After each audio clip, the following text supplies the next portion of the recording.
আফজাল, কিছু খাবে তুমি? না, আমার কিছু খেতে ইচ্ছে করছে না। তোমার শরীর ঠিক আছে তো? একটা ডাক্তার দেখাবে? হ্যাঁ, অযথা অস্থির হয়ে না তো। বাড়ির এমন পরিস্থিতিতে আমার কোনো কিছুই ভালো লাগছে না। বুবুকে একা চলে যেতে দেখে খুব খারাপ লাগছে। আবার ওকে এ বাড়িতে রাখাটাও খুব বিপজ্জনক। যা করেছো তুমি ভালোই করেছো, এটা নিয়ে এত ভেবো না তো তুমি। ভাবতে তো চাই না সাইমা, ভাবনা পেয়ে বসে। কখন কবে যে বুবু এমন হয়ে গেল কিছুই তো বুঝতে পারলাম না। বুবুর নিজের জীবনও কি কম অশান্তি? সবকিছু সামলে উঠতে না পেরে হয়তো দিশাহারা হয়ে ভুল করে ফেলেছে। যাকে সবকিছু ভালো ভালো মিটে গেছে, এটাই হচ্ছে আসল কথা, তাই না? ভালো ভালো কখন মিটল? একদিন শোধ হতে না হতেই আরেকদিন মাথার উপর চেপে বসলো।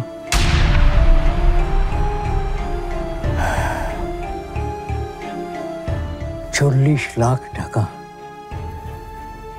পল্লবকে এই টাকা আমার শোধ করে দিতেই হবে। কি ব্যাপার, তুমি উঠে বসলে কেন? শোনো আফজাল, এত ভেবো না তো। একটা না একটা ব্যবস্থা তো হয়ে যাবে। আর পল্লব বলল যে ও লম্বা সময়ের জন্য ধার নিয়েছে। না না সাইমা, ছেলে মেয়ের কাছে আমি দেনাদার হয়ে থাকতে চাই না। কোটি কোটি মানুষের ভালোবাসায় ফ্রিজ, টিভি এবং এসিতে দেশের 1 নম্বর ব্র্যান্ড ওয়ালটন। আমার জন্য পল্লবের যদি বিদেশ যাওয়া না হয় তাহলে আমি নিজেকে ক্ষমা করতে পারবো না। তুমি একটু শান্ত হয়ে বসো তো। বাড়ির জন্য রাখা 1 কোটি থেকে কি পল্লবের টাকাটা দিয়ে দেব? সাইমা, আমাকে একটু চা করে দিতে পারবে?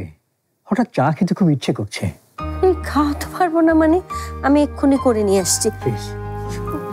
তুমি এত চিন্তা করো না তো, তুমি একটু রেস্ট নাও। ঠিক আছে।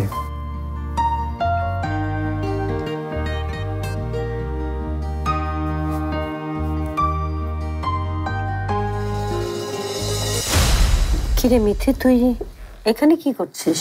কই কিছু না তো, এমনি দাঁড়িয়ে আছি।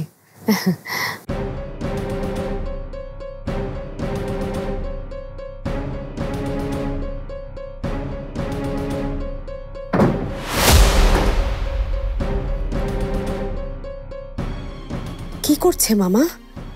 দরজা কেন লাগালো? আলমারি খুলবে নাকি? হায় হায়, যদি বুঝে ফেলে ওটা নকল ব্যাগ।